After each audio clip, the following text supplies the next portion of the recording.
Several massive blasts have ripped through Damascus, one of them reportedly targeting the hotel where the UN chemical experts are staying. RT's Paula Slier is near the explosion spot and she joins me live now. So, Paula, tell us more. What do you know and what have you seen since you're actually there in Damascus?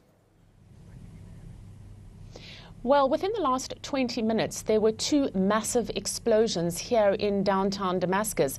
They seem to have happened in Umayyad Square, which is about 200 meters from where I'm talking to you from.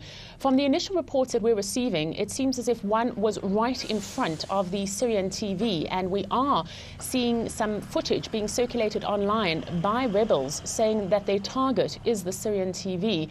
The other location of the square is not so far from the Four Seasons Hotel. Now, this is where your foreign inspectors who've been in the country for some 2 weeks investigating Syria's chemical weapons stockpile are staying.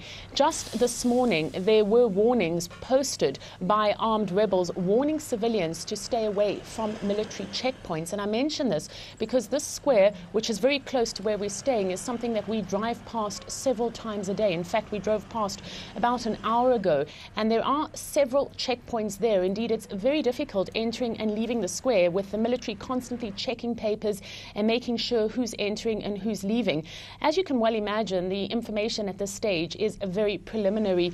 In the last 20 minutes, we've heard a number of ambulances hurrying past. We're also hearing reports that there are civilian casualties. Just in the last minute, I was told that there is at least one person dead.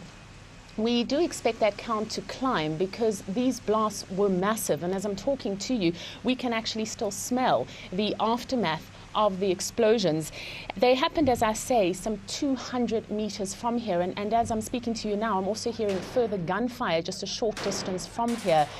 There have been numerous targets and concerns that the Syrian TV will be attacked. We are working on a story where we've been talking to people inside Syrian TV, and many of them have expressed the same concern, and that is that the Syrian TV is a target from armed groups because they criticize it for promoting, in their words, propaganda. We are hearing that the Syrian TV building was slightly damaged. We do know that one of the TV stations that broadcasts from within that building, the Al-Akhbari station, has gone off air and hasn't resumed broadcasting.